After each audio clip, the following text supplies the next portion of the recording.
Hi everyone!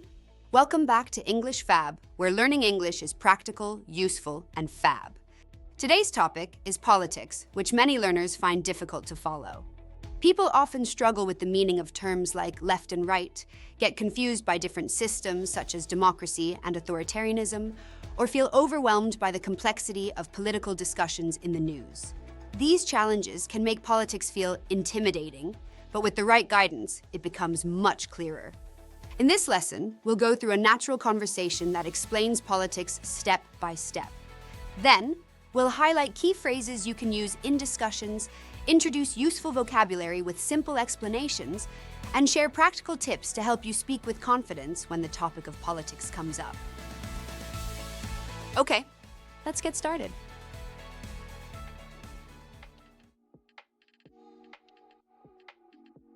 David, I don't know where to start with this politics topic. It feels so complicated. I get it. Politics can seem overwhelming, but at its core, it's about how decisions are made in a society. So basically, it's the system of rules and decision-making? Exactly. It covers governments, laws, policies, and the people who shape them. I always hear the words left and right in politics. What do they mean? Good question. Left usually refers to progressive ideas like social equality, while right often emphasizes tradition, free markets, and less government intervention. Oh, so it's like two sides of how society should be run. Yes, but remember, politics is not just left and right. There's a whole spectrum of beliefs in between. Got it. And what about democracy? Everyone says it's important.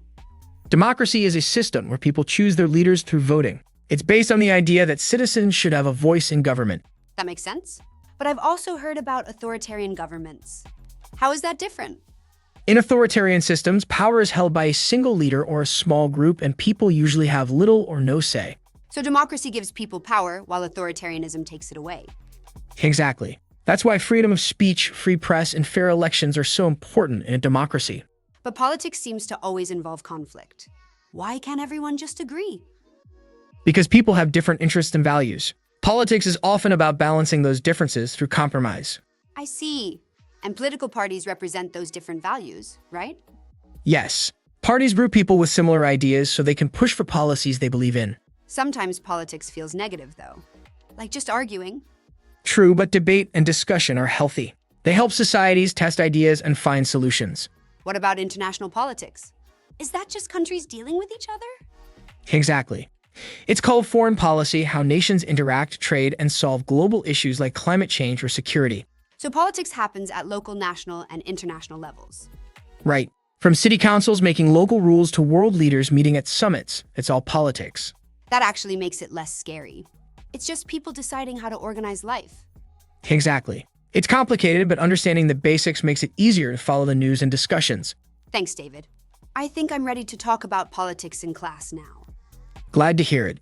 Just remember, politics is really about people, power, and choices. That's a simple way to put it. I'll remember that. And that's it for today's lesson on this topic. Let's quickly review what we covered today.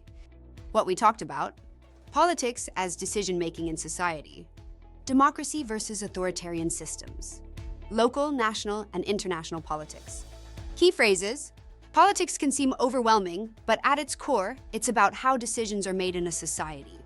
It covers governments, laws, policies, and the people who shape them. Politics is not just left and right. There's a whole spectrum of beliefs in between. Democracy is a system where people choose their leaders through voting. Politics is often about balancing those differences through compromise.